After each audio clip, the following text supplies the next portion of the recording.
స్థుతులు చెల్లిద్దాం. ఇక ఉదయకాల సమయంలో మరొకసారి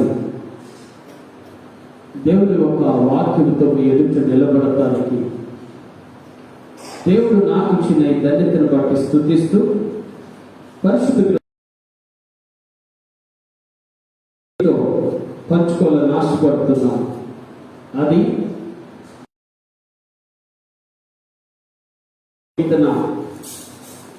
మొదటి వచనాన్ని ఒకసారి మనం చదువుకుందాం. నేను ఎల్లప్పుడూ యెహోవాను సన్నతించెదను, నిత్యము ఆయన కీర్తి నా నోట నుండి. చిన్న ప్రార్థన చేసుకుందాం. పరిశుద్ధుడు గారి తండ్రి, మాతో మాట్లాడే ఏకైక దేవుడా, మా స్వరములను విని మాకు వరములు దయచేసే దేవాతి దేవుడా, ఈ ఉదయకాల సమయంలో నీ అంటే కీర్తనకారుడు కీర్తన రాసినటువంటి వారు దేవుని స్తుతించిన విషయంలో ఎంత శ్రద్ధ చూపించారో అద్భుతంగా కనపడుతూ ఉంటుంది. దేవుని స్తుతించే బిడ్డలు ఏ సమయంలో దేవుని స్తుతిస్తారు అంటే, మనం ఒక మాట చెప్పాలంటే ఏబు లాంటి భక్తులు కాదు. ఎలాంటి భక్తులు? మనం ఎలాంటి భక్తులు? ఏబుకి తక్కువ, యాకోబుకి ఎక్కువ అన్నట్టుగా ఉంటాయి మనుషులు. మనం ఎవరికి? ఏబుకి తక్కువ, యాకోబుకి ఎక్కువ. కానీ నిజ జీవితంలో చూసినప్పుడు చాలా మంది ఫెయిల్ అయిపోతున్నాం. కారణం ఏంటో ఒక విషయం చెప్తాను. నిజంగా స్తుతించడం అంటే మనం వచ్చినప్పుడు స్తుతించడం కాదు. రెండవది, మనకు నచ్చినప్పుడు స్తుతించడం కాదు. మూడవది, మనం వచ్చేటప్పుడు స్తుతించడం కాదు. నాలుగవది, మనము అనుకున్నప్పుడు స్తుతించడం కాదు. నిజమైన దేవుడు నువ్వు స్తుతించకపోయినా వేవేల దూతలతో నిత్యము కొనియాడబడుతున్నటువంటి దేవాది దేవుడు సెలవిస్తున్న మాట అంటే, నన్ను స్తుతించిన వారిని నేను హెచ్చించేదను. దేవుడు స్తుతిస్తాం. దేవుడు స్తుతిస్తే హెచ్చించబడతావు. దేవుడిని ఆరాధిస్తే నీ జీవితంలో అద్భుతాలు చూస్తావు. దేవుడి నామాన్ని కొనియాడితే నీ జీవితంలో అనేకమైన కార్యాలను చూస్తావు. ఈ స్తుతి అనేటువంటి పదము కేవలం మనకి స్తుతి అని కనపడుతుంది. కానీ ఈ యొక్క పదాన్ని కనుక మనం ఆలోచన చేసినప్పుడు హెబ్రీ అనేటువంటి భాషలో, హెబ్రీ భాషలో సుమారుగా 8 పదాలు ఉపయోగించబడ్డాయి. ఏ మాటకి? ఒక్క స్తుతించుట అనే మాటకి, స్తుతి అనే మాటకి 8 హీబ్రూ పదాలు ఉపయోగించబడ్డాయి. వాటిలో చాలా వరకు ఏంటంటే, పాటల ద్వారా స్తుతించండి, చేతులెత్తి ఆరాధించండి, యేసుక్రీస్తుని కొనియాడండి, యేసుక్రీస్తుని పొగడండి, యేసుక్రీస్తుని మీ అనుదిన జీవితంలో ఎల్లప్పుడూ కూడా ఆయన కూర్చు గొప్పగా చెప్పండి అన్నాడు. ఎలా చెప్పాలి అంటే, మనం అనుకుంటాం యేసుక్రీస్తు అండి నా కొరకు ఎంత గొప్పగా ప్రాణం పెట్టాడో అనుకుంటాం. ఆ ప్రాణం తెలిసినప్పుడు స్తుతించకుండా నువ్వు ఎలా ఉండగలుగుతావు? దేవుని ఆరాధించకుండా ఎలా ఉండగలవు? ఏది నిజంగా స్తుతించేటువంటి మనసు? ఏది నువ్వు నిజంగా దేవుని కొనియాడేటువంటి మనసు? ఏంటంటే నిజమేనా? మరి దేవుని అనుసరిస్తున్న మనము అన్ని సమయాల్లో ఆరాధించడం ఆశ్చర్యం, అది అద్భుతం, అది మన జీవితానికి ఆనందం, మన బ్రతుకుకు ఒక ఆధారం. స్తుతించకుండా నీవు నేను ఉండగలిగితే నా రక్షణ సరి అయినది కాదేమో, నా రక్షణ సరి అయినదిగా లేదంటే దేవుడు కొనియాడటమే. కానీ దీనికంటే శ్రేష్టమైనది ఏంటంటే, మన దృష్టి దేవుని వైపు నుండి మనము మనగా ఉండిపోవాలి. మనం తగ్గించబడాలి, యేసయ్య హెచ్చించబడాలి. నీవు నేను తగ్గించుకోవాలి. ఎక్కడ? మనుషులు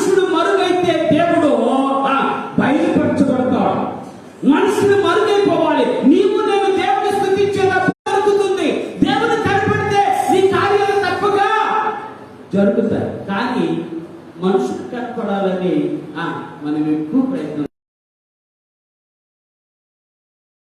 దగ్గర కూడా,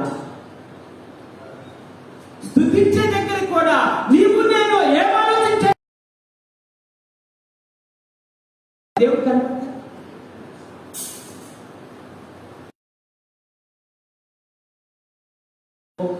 కనపడాలంటే మనం ఏమైపోవాలి? మరుగైపోవాలి. నేను కాదు. అందుకని భక్తులైన కీర్తనకారుడు మాట చెప్తూ అంటాడు. ఒక వచనం చదువుతాను, మీకు అర్థమవుతుంది. పరిశుద్ధ గ్రంథంలో 115వ కీర్తన మొదటి వచనం చదువుతున్నాం. జాగ్రత్తగా వచనం చేద్దాం. 115వ కీర్తన మొదటి వచనం. మాకు కాదు యెహోవా, మాకు కాదు, నీ కృపా సత్యములను బట్టి నీ నామమునకే మహిమ. ఎవరు తరగట?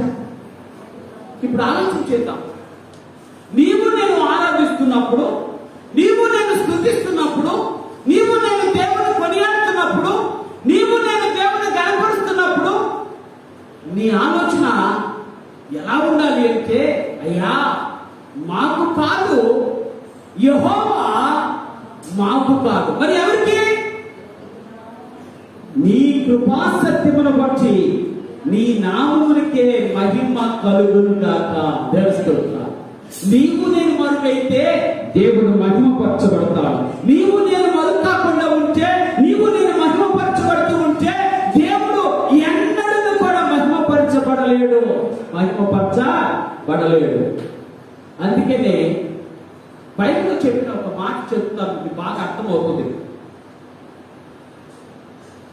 దేవుడు జకరియా ఎలిజబెత్కి వృద్ధాప్యలో కుమారుడు ఇచ్చాడు. ఆయన పేరు యోహాను.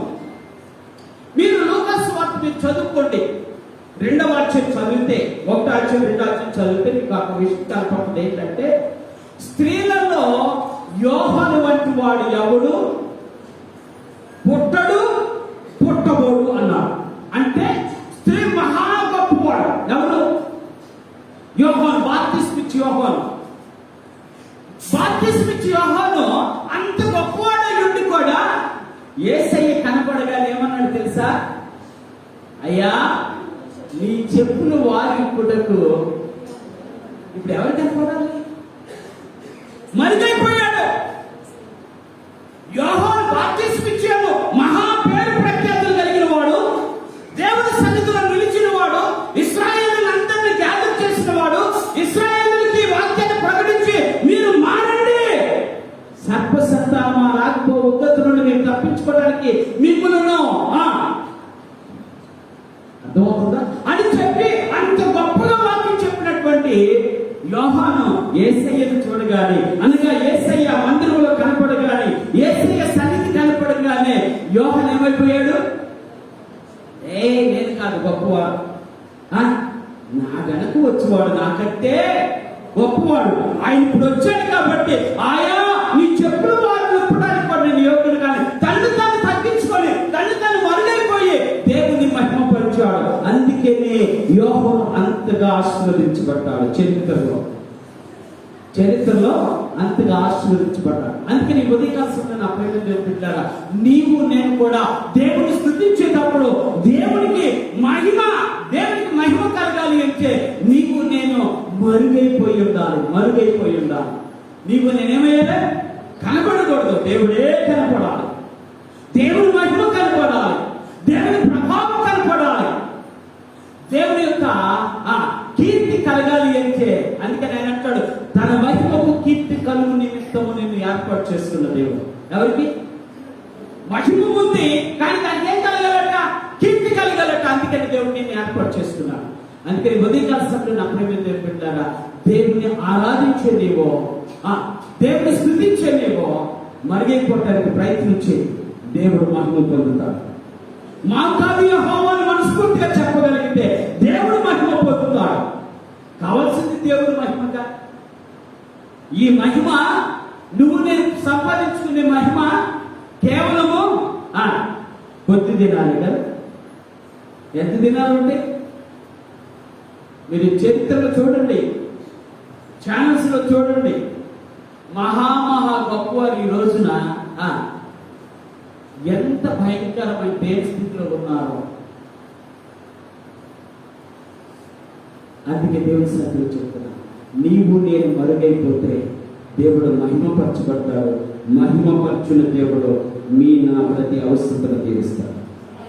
అది గొప్ప దేవుడు. ఆయన అంత మహిమ కలిగిన దేవుడు. ఇంకొక మాట కూడా మీకు చెప్పాలని ఆశపడుతున్నాం. అదేంటంటే దేవుడు సమస్తాన్ని స్వాధీనంలో ఉంచుకుంటాడు. ఏ సమస్యనైనా తన స్వాధీనంలోనే ఉంటుంది. అంటే దేవుడు స్తుతించడం ద్వారా ఆయన అన్ని విషయాల్లో తన స్వాధీనంలో ఉంచుకుంటాడు. మన గురించినటువంటి విషయాల్లో ఆయన స్వాధీనంలో ఉంచుకుంటాడు. అందుకని మత్తయి సువార్తలో మాట చెప్తాడు. ఒకసారి ఆ వచనం చదివి వినిపిస్తాను. పరిశుద్ధ గ్రంథంలో మత్తయి సువార్త 10వ అధ్యాయము 29వ వచనం నుంచి 31వ వచనం వరకు చదువుతాం. రెండు పిచ్చుకలు అయినను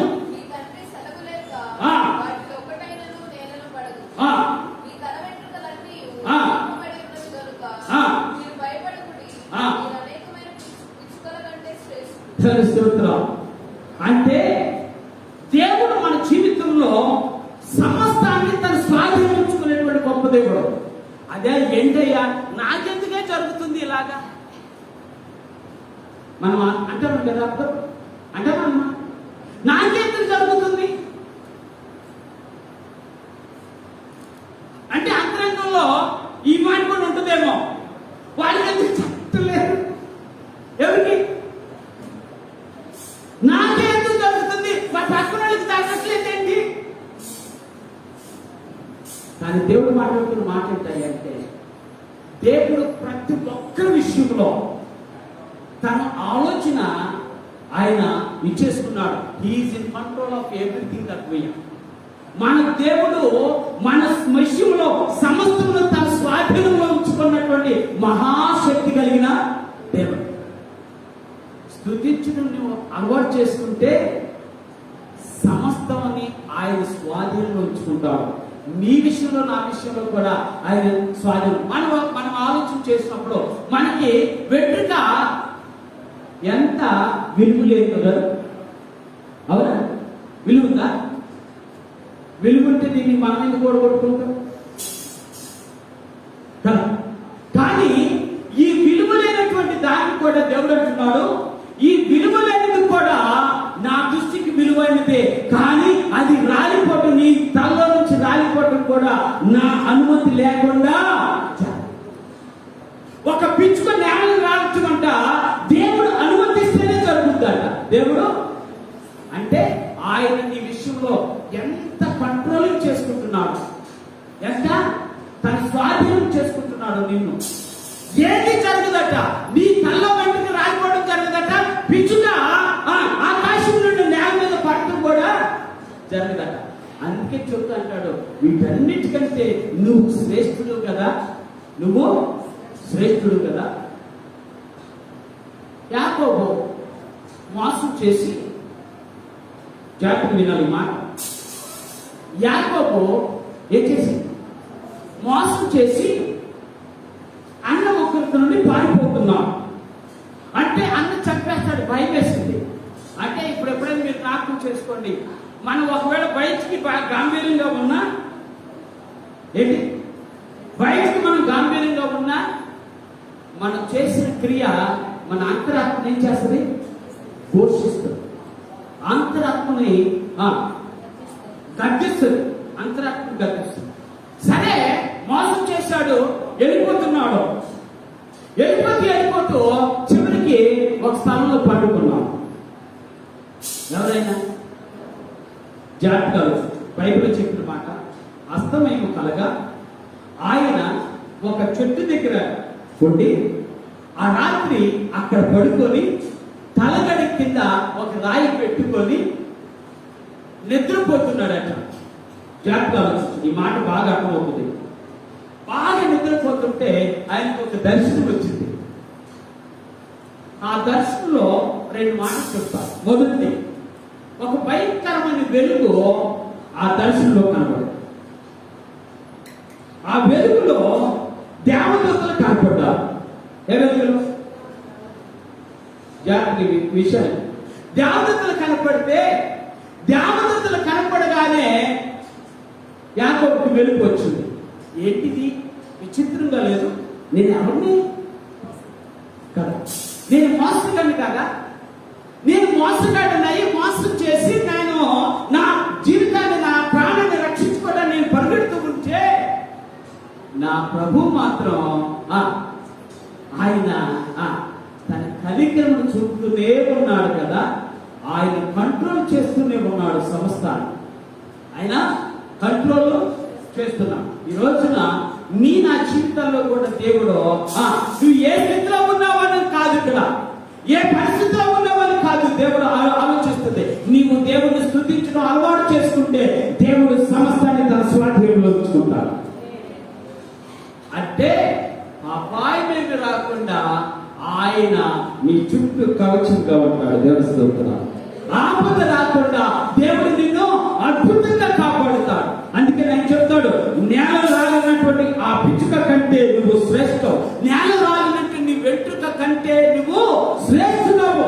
ఎందుకు అంటే నా అనుమతి లేకుండా ఏమి జరగదు. దేవుడు స్తోత్రాలు. ఎవరి అనుమతి లేకుండా? ఆయన అనుమతిలోకి నువ్వు రావాలి అంటే, ఆయన నిన్ను నన్ను కంట్రోల్ చేయాలి అంటే, ఆయన నీకు నాకు అనుకున్నది ఇవ్వాలి అంటే తప్పనిసరిగా నీవు నేను దేవుని స్తుతించాల్సిందే. నీవు నేను ఇప్పుడు చెప్తాను. స్తుతించడం అంటే మనం అనుకున్నాం కదా, ఎలా స్తుతిస్తాం మనం? నెంబర్ 1 ఎలా స్తుతిస్తాం?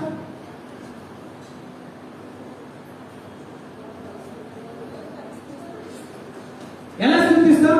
నెంబర్ 1 నేనే చెప్పాను, పాట ద్వారా స్తుతిస్తాం. ఎందుకు తెలుసా?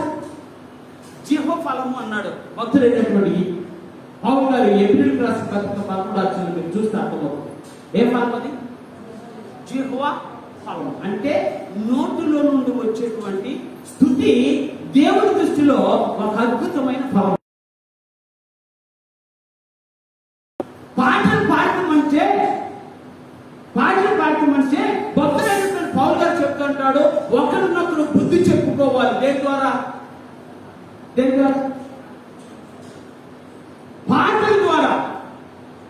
పాటల ద్వారా దేవుడు స్తుతించేటప్పుడు, పాటల ద్వారా దేవుడు స్తుతించబడుతున్నప్పుడు ఆదరణ కలుగుతుంది, అభయము దొరుకుతుంది. ఎంత గొప్ప మాట అంటే, తల్లి కుండునా నీ ప్రేమ, సొంత చెల్లి కుండునా నీ ప్రేమ, అన్న కుండునా నీ ప్రేమ, కన్న తండ్రి కుండునా నీ ప్రేమ. ఎవరు ప్రేమ గొప్పది? యేసయ్య ప్రేమను నువ్వు రుచి చూచినప్పుడు, యేసయ్య ప్రేమ నీకు అర్థమైనప్పుడు, యేసుక్రీస్తుని నిజంగా నువ్వు స్తుతిస్తున్న ఆలోచన కలిగినప్పుడు, ఆ పాటలు నా హృదయాన్ని ఏం చేయాలి? ఉద్యమంలోకి రప్పించబడాలి. నా యొక్క హృదయము ఉత్తేజంలోకి రావాలి, ఉత్సాహంలోకి రావాలి. మనం ఏమనుకుంటాం తెలుసా? కొంతమంది నా చెవులో వేసినటువంటి కొన్ని మాటలు చెప్తా. ఏంటంటే ప్రార్థనకి బయలుదేరుతారు పాపం. లేకపోతే ఎన్నింటికి ప్రార్థన? ఎన్నింటికి? మనం వచ్చినప్పుడే ప్రార్థన, మనం పాడినప్పుడే ప్రార్థన కదా అనుకుంటాం. సరే, వెరీ. ఈ మనకున్న బలహీనత ఏంటంటే, ఒకవేళ కనుక ప్రార్థన బయలుదేరితే పాటలు పడుతున్నాయి అనుకోండి, వెంటనే స్టక్ అయిపోతాం అక్కడ. ఇంకా పాటలు పడుతున్నాయిగా, కొంచెం ఆగైనా వెళ్ళొచ్చులేదు. ఎప్పుడు కొంచెం ఆగైనా వెళ్ళొచ్చు. ఇదివరకు నాకు చెప్పేవాళ్ళు, అయ్యా పాటలు అయిపోయిన తర్వాత కొందరు బయలుదేరతారంట, వాక్యం చదివిన తర్వాత మరికొందరు బయలుదేరతారట, సాక్ష్యాలు చెప్పిన తర్వాత ఇంకా కొందరు బయలుదేరతారట. అయిపోయినాయి సాక్ష్యాలు. మళ్ళీ సాక్ష్యం వినకూడదా అన్న? ఆయన ఆడి సాక్ష్యం మొదలెడితే మాకు చెదలు పట్టిద్దా కదా? ఇవన్నీ దేవుని స్తుతించడం భాగం కాదా? ఇవన్నీ దేవుని స్తుతించడానికి కాదా? సాక్ష్యం చెప్పేది దేవుని స్తుతించడానికి కాదా? పాటలు పాడేది దేవుని స్తుతించడానికి కాదా? వాక్యం చదివేది దేవుని స్తుతించడానికి కాదా? ఆరాధించేది దేవుని స్తుతించడానికి కాదా? కానీ మన బాధ్యత ఏంటో చెప్పనా? అసలు స్థుతి అంటే వీటిలోనే ప్రారంభమవుతుంది. దేవుని స్తుతులు వీటిలో పాటలతోనే ప్రారంభమవుతుంది. స్థుతి అంటే పాటలతోనే, ప్రార్థన అంటే పాటలతోనే. ఇన్ని తెలిసిన మనము ఏం చేస్తాం? స్తుతించడానికి వెనుకాడుతాం. ఈరోజు నేను ఎందుకు విషయం చెప్తున్నా అంటే, దేవాతి దేవుడు నిన్ను స్వాధీనం చేసుకున్న దేవుడు, అన్ని కంట్రోల్ చేస్తున్న దేవుడు. నువ్వు స్తుతిస్తే నీ కార్యాలు జరిగిస్తాడంటానికి మాత్రం కూడా సందేహము లేదు. సందేహం లేదు. మూడో మాట చెప్తున్న పరిశుద్ధ గ్రంథంలో ఇంకొక మాట కూడా చెప్పి ఒక మాట మీకు స్తుతి అనేది మనం దేవుని మీద ఆధారపడుతున్నామన్న ఆ నిరీక్షణను దయచేసేది. ఎవరి మీద ఆధారపడుతున్నాం? నిజంగానే 52వ కీర్తన 56వ కీర్తన 3-4 వచ్చిన 56వ కీర్తన నాకు భయం సంభవించిన దినమున నిన్ను ఆశ్రయించుచున్నాను. దేవుని బట్టి నేను ఆయన వాక్యమును దేవుని స్తోత్రాలు ఏమంటాడు? దేని బట్టాడా? నాకు భయం సంభవిస్తున్నప్పుడు నేనేం చేస్తా?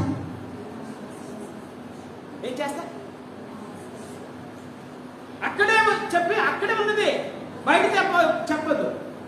దేవత నాకు భయం సంభవిస్తున్నప్పుడు నేను దేవుణ్ణి ఆశ్రయిస్తా. దేవుణ్ణి ఎలాగా? ఇప్పుడు చీకట్లో వెళ్తున్నారు అనుకోండి, లేదా వెలుగులో వెళ్తున్నారు, సడన్ గా చీకటి వచ్చేసిందంటే లైట్లు ఆగిపోయింది. అప్పుడు ఎవరు కనపడతారు? బాబో రావా అంటవా? ఏంటంటే కావాలి కదా? అప్పుడు ఏమంటుంది? అప్పుడు ఎంత భయం వేస్తుంది కదా?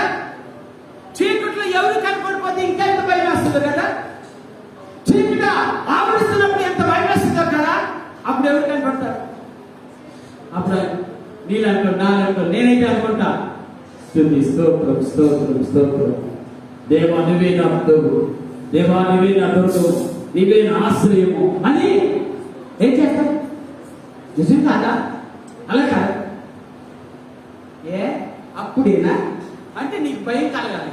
అందుకే నేను అప్పుడప్పుడు అనుకుంటా, ఒక రోజున నా జీవితంలో జరిగిన ఒక సంఘటన ఏంటయ్యా అంటే, నేను ఒక కంపెనీలో మేనేజర్గా చేస్తున్నా.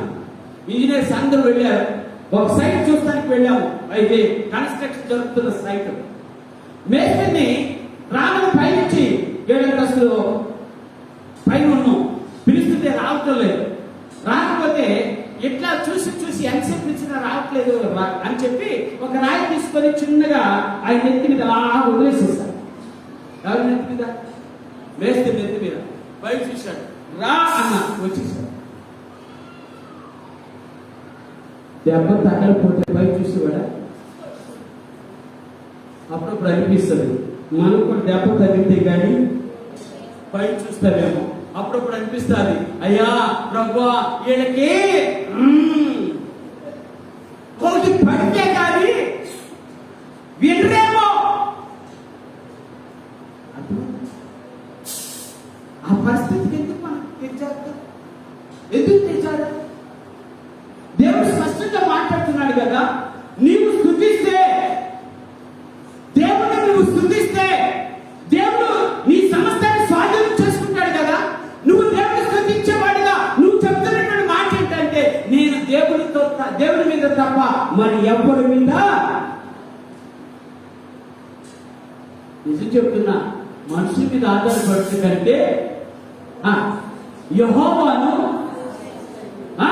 భక్తులైన దావీదు అదే మాట్లాడతాడు, అయ్యా నా భయం కలిగినప్పుడు నేను యెహోవాను ఆశ్రయిస్తాను. ఎవరిని ఆశ్రయిస్తాను అంటే మనకి ఎప్పుడు భయం కలగాలి కానీ కదా, అప్పుడు కలిగితే కానీ దేవుణ్ణి దెబ్బ తగిలితే కానీ పై చూస్తే ఇదేనా మన జీవితం, ఇదేనా మన ఆలోచన?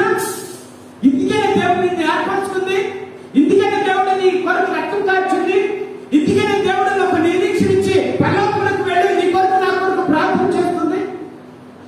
ఆలోచించండి, ఆలోచించండి.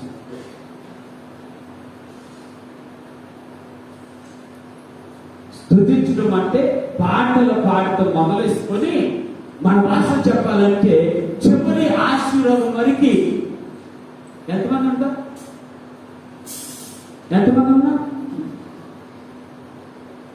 పాట పాడటానికి ప్రార్థన చేస్తే ప్రార్థన చేసిన తర్వాత పాటలు పాడేవాళ్ళు వస్తారేమో. మళ్ళీ ప్రార్థన అయిపోతే పాటలు పాడుతూ ఉంటాం, అప్పుడు కదా చైతన్యం రావాలి కదా. ఎందుకు విషయం చెప్తున్నంటే, మనం ఎంతకాలం ఇలా జీవించినా దేవుని స్మృతించకపోవడం వల్ల చాలా పోగొట్టుకుంటున్నాం. ఈ విషయాన్ని నాకు చూస్తాం. ఏం చేయకపోవడం వల్ల? దేవుని స్థుతించకపోవడం వల్ల, దేవుని ఆరాధించకపోవడం వల్ల, దేవుని నామాన్ని గర్వపరచకపోవడం వల్ల, దేవుని ఇచ్చినటువంటి గొప్ప ఆశీర్వాదాన్ని పొందుకోబడిన కారణం ఏమిటాయి అంటే ఆయన నామమును గర్వపరచకపోవడం వల్లే. గణపరిస్తే దేవుడు ఏం చేస్తాడు? తన స్వాధీనం ఉంచుకుంటాడు. స్తుతిస్తే దేవుడు ఆయన మీద ఆధారపడుతూ ఉన్నావని గ్రహిస్తాడు. నువ్వు దేవుడి మీద ఆధారపడే జీవితం నీలో ఉంటే తప్పనిసరిగా నీ అవసరాలు ఆయన తీరుస్తాడు. ఇది నిజం. అందుకే నేను స్తుతించి గొప్ప మేలు పొందుకున్న 3 విషయాలు చెప్పి నేను ముగిస్తాను. ఇప్పుడు మనుషులు ఉంటారు బహుశా నాకు తెలిసినంత వరకు. ఒకసారి పరిశుద్ధ గ్రంథంలో దినవృత్తాంతాల 2వ గ్రంథము 20 అధ్యాయం 22వ వచనం చదువుతున్నాం. దినవృత్తాంతాల 2వ గ్రంథము. వారు పాడుటకును స్తుతించుటకును మొదలు పెట్టగా యెహోవా యోధా వారి మీదకి మోయాబీయుల మీదను మాటుగాండ్రను పెట్టెను.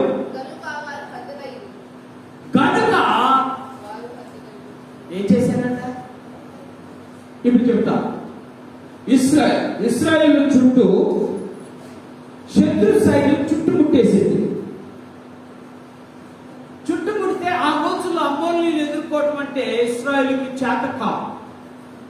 ఎందుకంటే వాళ్ళకి అన్ని విధాల హంగులు ఉన్నాయి. కానీ ఇశ్రాయేలుకి ఏమీ లేవు. యుద్ధం చేయడానికి తగిన అర్హత కానీ, యుద్ధం చేయడానికి తగిన సామాగ్రి కానీ ఇశ్రాయేలు దగ్గర లేవు. ఆ దినాల్లో ఇశ్రాయేలు రాజుకు అర్థమైపోయింది, ఇశ్రాయేలు ప్రజలకు అర్థమైపోయింది. వెంటనే రాజు అన్నాడట, అయ్యబాయ్ వీళ్ళని గెలవటం మన వల్ల అయ్యే పని కాదు, వీళ్ళని జయించడం అంటే మన వల్ల జరిగేది కాదు, కాబట్టి ఏం చేద్దాం అని లేవీయుల్ని అంటే దేవుని ప్రజలందరినీ సమకూర్చి ఏం చేయడం మొదలేశారట?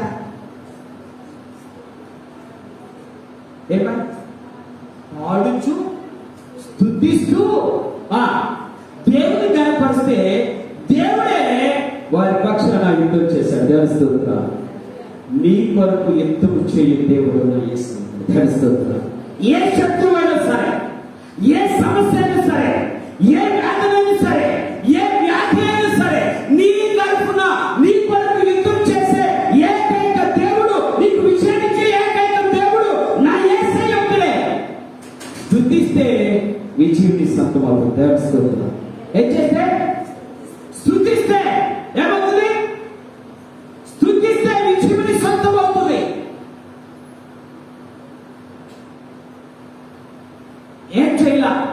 యుద్ధం చేశారా? చేయరా? మనకు మళ్ళీ ఆశ్చర్యం వస్తుంది కదా, ఎంత విశ్వాసం కదా వాళ్ళకి. ఎంత విశ్వాసం దేవుడు అడిగింది అంటే చిన్న ఆవుగింజంత విశ్వాసం. కానీ ఈ ఆవుగింజంత విశ్వాసాన్ని చేత పట్టుకొని దేవుని స్తుతించలేక, దేవుని నామాన్ని కనపరచలేక ఎంతో నష్టపోతున్నా దేవుడు ఈ రోజున మాట్లాడుతున్న మాట, నీ కొరకు యుద్ధం చేసే దేవుడు సిద్ధంగా ఉన్నాడు. అర్థమైందా? ఎలా ఉన్నాడు? He is ready. He wants to fight for you. నువ్వు ఎక్కడ ఓడిపోవడం ఆయనకి ఇష్టం లేదు కాబట్టి నువ్వు గెలవాలని ఆశపడి ఆయన నీ పక్షాన నిలబడి ఆయన యుద్ధం చేస్తాడు. యేసయ్య యుద్ధం చేస్తే విజయం తథ్యం కదా. అర్థం దేవుడు చెప్తున్నాడు, వాళ్ళు ఏమన్నా మనమైతే యుద్ధం చేయడానికి అన్ని విధాలుగా హంగులు సమకూర్చుకుంటాం, యుద్ధం చేయాలంటే అన్ని విధాల ఆయుధాలు సమకూర్చుకుంటాం. కానీ ఇశ్రాయేలుకు ఉన్న ఆయుధం ఏంటి తెలుసా? స్తుతే వారి ఆయుధము. స్తుతించదగిన దేవుడే వారి ఆశ్రయము. నేను స్తుతిస్తాను నా దేవుడిని. ఏమన్నా చేయలే,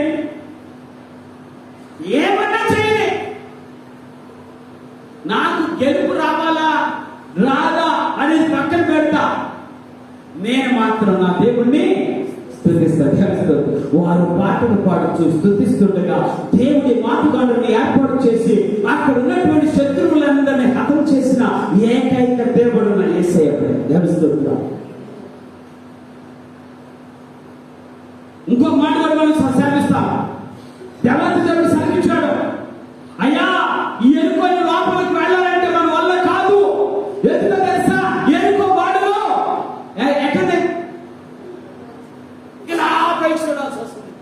వాటిని ఎక్కడ మన వల్ల ఇద్దా. ఇశ్రాయేలు అందరూ దేవుడి మాటకు లోబడ్డారు. దేవుడు చెప్పాడు, ఏమి లేదా మీరు మేనకుండా ఉండండి, మీరు మౌనంగా ఉండండి.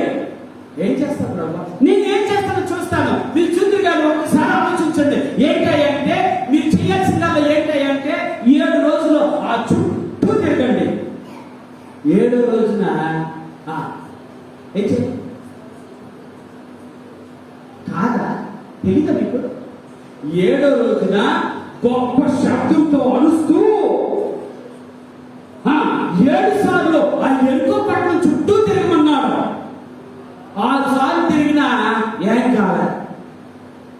7వ సార్లు తిరగంగానే పడుకోవాలని గోడలన్నీ పడిపోయింది.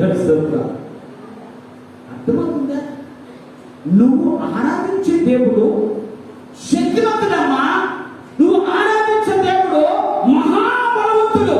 నువ్వు ఆరాధించే దేవుడు నీ పక్షాన నీ కొరకు నిలబడటానికి సిద్ధంగా ఉన్న ఏకైక దేవుడు.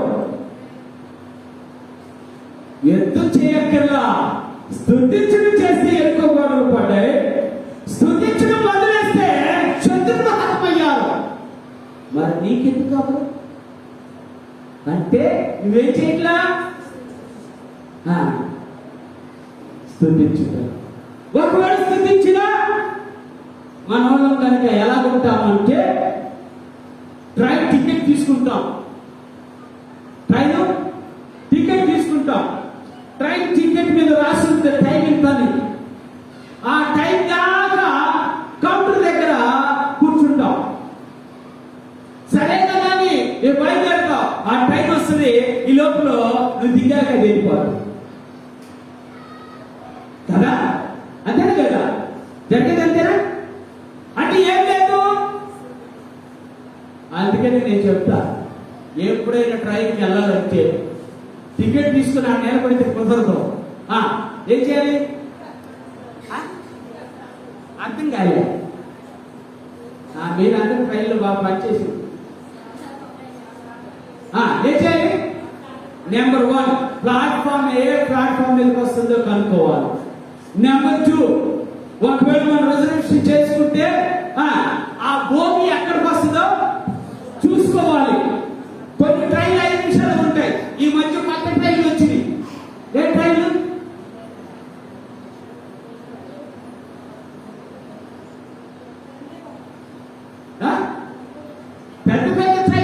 ఇంకా జన్మభూమి, వందే మాతరం. ఈ ట్రైన్ వస్తే వీళ్ళకి ఇక్కడ డోర్లు ఎవరు వేసే పని తీసే పని వాటికి అందరికి అయ్యే. ఆమె అడవుడిగా వచ్చి పాపం బిడ్డని స్ట్రెచ్లో పెట్టుకొని తోసుకుంటూ వస్తుంది. చిన్నపిల్లల్ని పెట్టుకున్నారుగా ఉయ్యాలాంటిది, దాంట్లో తోసుకొని వస్తుంది. చివరికి ఈ ఎక్కేటట్టు కుదరలా, ఇలా పట్టుకొని లాగుదాం అనుకుంది. లాగుదాం అనుకుని నేను ఎక్కేసేసింది. ఈ లోపల డోర్ వేసేసారు, వెళ్ళిపోయాడు. అక్కడ అడుగుతున్న పిల్లలు ముసలోడు ఆ బయట చూసి ఆ బాబు దగ్గర పెట్టుకొని వాళ్ళు వచ్చేదాకా, పోలీసులు వచ్చేదాకా చూసి, అయ్యా ఎవరో ఇలాగ అయిపోయింది అయ్యా అంటే ఏంటి దాని అర్థం చెప్పరా? ఒక్క సెకండ్ నువ్వు స్థుతించకపోతే, ఒక సెకండ్ నువ్వు రెడీగా సిద్ధంగా ఉండకపోతే నువ్వు ఎంత నష్టపోతావో చెప్తున్నా. నువ్వు నష్టపోకుండా ఉండాలని దేవతదేవుడు శ్రమిస్తున్నాడు. సిద్ధముగా ఉండు. దేనికి సిద్ధంగా ఉండాలి?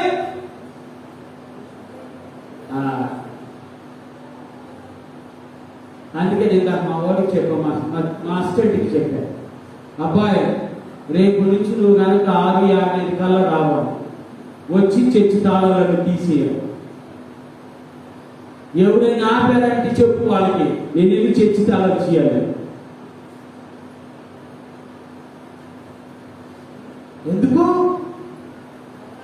సిద్ధం ఉంటే, అర్థమైందా?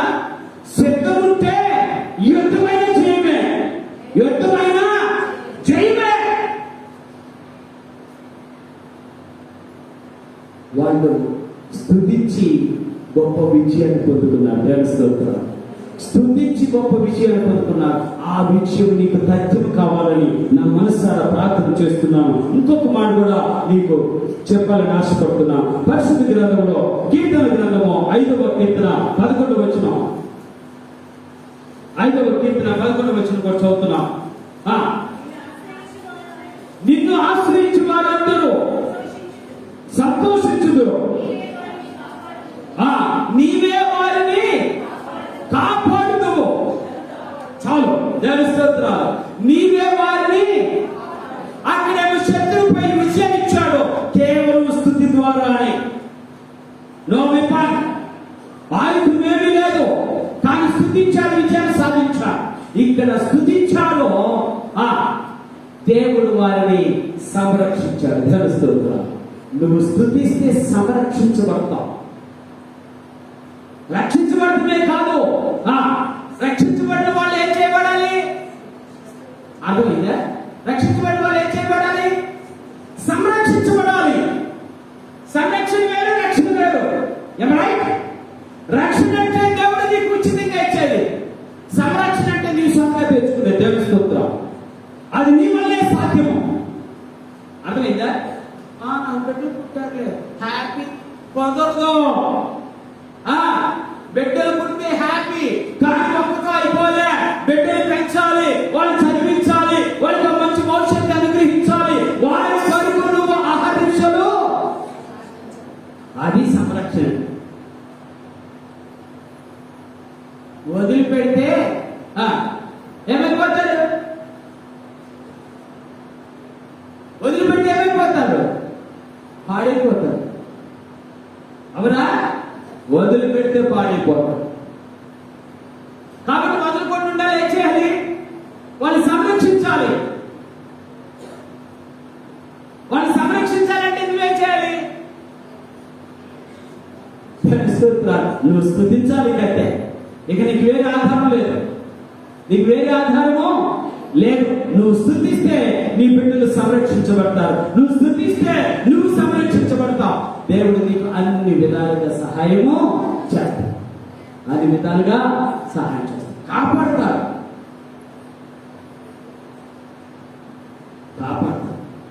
కారణం తెలుసా? నువ్వు స్తుతించే స్తుతి నీ బిడ్డలకు కవచముగా ఉంటుంది. దేవస్తోత్రం. నువ్వు స్తుతించే స్తుతి నీకు ఒక అద్భుతమైన ఆశ్రయంగా ఉంటుంది. అది దేవుడు కోల్పోతున్నాడు. అది దేవుని వల్లనే జరుగుతుంది. దేవుడే చేయగలుగుతాడు. అది ఎలాగో అంటే నీవు స్తుతించడం మొదలిస్తే, నువ్వు స్తుతించడం మొదలిస్తే.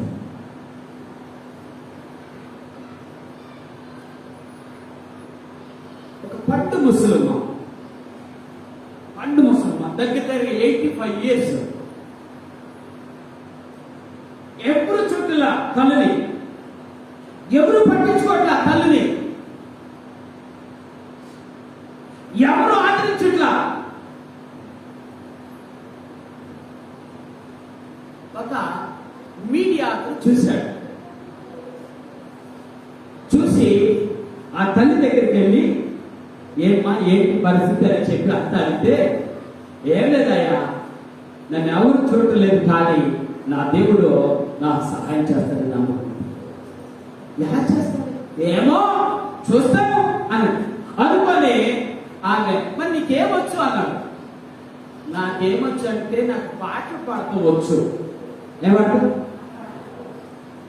అవునా, మరి పాడతావా? పాడతా. ఏం పాటలు పాడతా? మా దేవుడి పాటలు పాడితే ఇంకేం పాటలు రావు. దేవుడి పాటలే వచ్చు. అవునా, అయితే పాడు అని ఆ పాట ఉంటే ఈ యూట్యూబ్ లో, ఫేస్బుక్ లో పెడతాం మొదలేసారు. విచిత్రం ఏంటి తెలుసా? చాలా మంది ఆ పాటలు చూస్తూ, ఆమెను చూస్తూ అందరూ లైక్ కొట్టడం మొదలేశారు. డబ్బులు రావడం మొదలేసింది. ఆమె ఆటోమేటిక్ గా తన జీవనానికి సరిపడ డబ్బులు దేవుడు పోషిస్తున్నాడు. చాలా మంది ఉన్నారు. పాటలు పాడి దేవుని స్తుతించిన వారు సంరక్షించబడుతున్న దినాల్లో ఉంటున్నాం. దేవుని స్తోత్రాలు. ఎందుకు విషయం చెప్తున్నానంటే, నువ్వు స్తుతించిన వాడు చేసుకుంటే దేవుడు ఏదో ఒక విధంగా నీకు సంరక్షణకి ఆయన పునాదులు వేస్తాడు, నిన్ను సంరక్షిస్తాడు. కాబట్టి ఏం చేయాలి? ఆమె కంటే పాపం ఎవరు లేరు. మనకు అందరూ ఉన్నా, అందరూ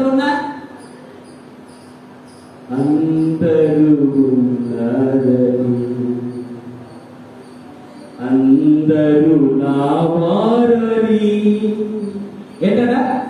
అందరూ అనుకుందట, అందరూ నా వారు అనుకుందట. చివరికి ఒంటరిగా మిగిలిపోయాను అంటది. ఏమంటే ఒంటరిగా ఆగమేంటి? మనం అనుకుంటాం. నేను చెప్తున్నా, నిన్ను నీ దేవుడు తప్ప ఎవరు నిన్ను సంరక్షించరు. నువ్వు దేవుని మీద ఆధారపడితే తప్ప, దేవుని స్తుతిస్తే తప్ప, దేవుని మహిమపరిస్తే తప్ప, దేవుని కొనియాడితే తప్ప నిన్ను ఎవరు కూడా సంరక్షించలేరు.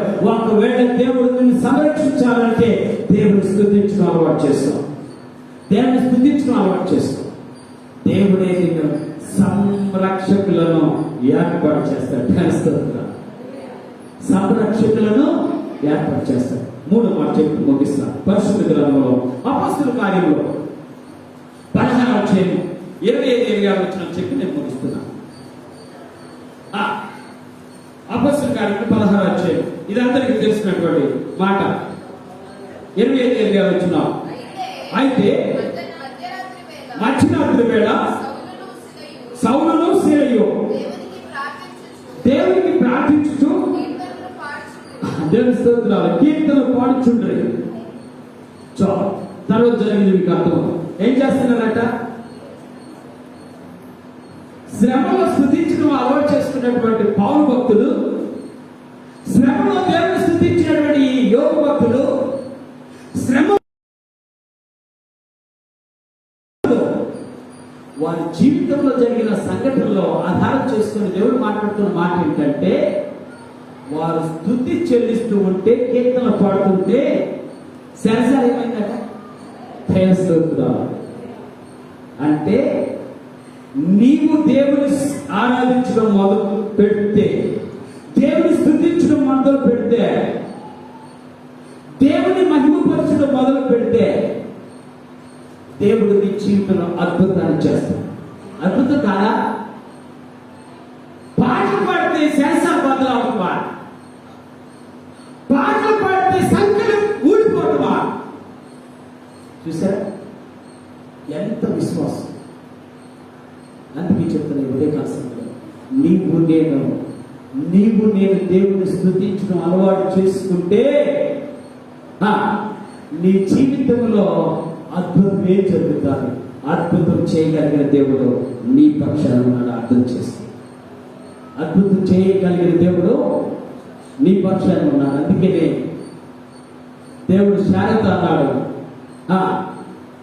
దేవునికి అసాధ్యమైనది ఏదైనా ఉన్నదా? ఎందుకు శారద నవ్వుతావు పిచ్చిదానిలాగా? ఎందుకు నవ్వుతావు?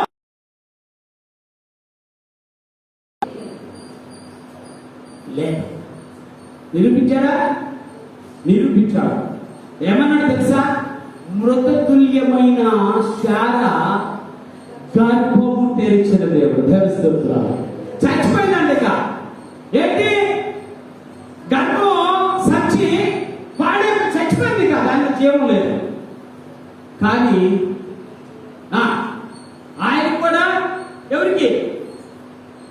అబ్రహాం కూడా ఏం లేదు. అబ్రహాం అన్నాడు, ఇప్పుడు ఈ వయసులో నా పిల్లల ఇది సాధ్యం కాదన్నాడు.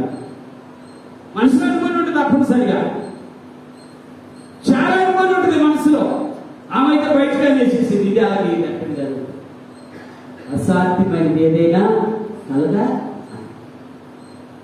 వచ్చే సంవత్సరానికల్లా దేవుడు తన ఒడిలో పెట్టించాడు. తెలుస్తుంది.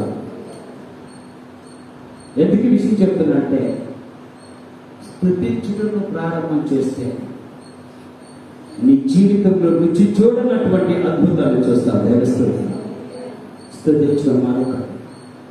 స్తుతించడం ఇష్టంగా మార్చుకోండి. స్తుతించడము ఇష్టంగా మార్చుకోండి. స్తుతించడము అది ఒక చాయిస్ అనుకోవద్దు. అది నా కోరిక, నేను స్తుతించాలి నా దేవుణ్ణి అనుకోండి. స్తుతిస్తే ఎంత గొప్ప ఆశీర్వాదాన్ని చూస్తాం. శత్రువు మీద విజయాన్ని చూస్తాం. దేవుని సంరక్షణ చూస్తాం. కఠిన సమయంలో దేవుడు నిన్ను నీ జీవితంలో అద్భుతాన్ని చేస్తాడు. నువ్వు ఆరాధించే దేవుడు అద్భుతకరుడైన దేవుడు, ఆశ్చర్యకరుడైన దేవుడు. ఆయన నీ జీవితంలో ప్రవేశించగలిగితే స్తుతి చేయడం మర్చిపోవాలి. స్తుతిని ఇష్టంగా చేసుకో. దేవుని స్తుతించడం చేర్చుకో. ఏనాడు ఏ విషయంలో కూడా నువ్వు నష్టపోవడం అనేది జరగదు. అటు కృపను దేవుడు మనకు అనుగ్రహించినగా ప్రార్థన చేస్తున్నాను. పరిశుద్ధుని వైన తండ్రి, ఈ ఉదయకాల సమయంలో నేను మాతో మాట్లాడే శ్రేష్టమైన మాటను బట్టి స్తుతిస్తున్నాను. సహాయం స్తుతించడం అలవాటు చేసుకోవడానికి మీ సహాయం దాచి స్తుతించడం మాకు అలవాటు చేయండి ప్రభువా. మేము హృదయపూర్వకంగా ఇష్టపూర్వకంగా మేము స్తుతిస్తూ నీ నామమును కనపరచడానికి సహాయం. స్తుతించిన ఇశ్రాయేలు ప్రజలకు అండగా నిలిచి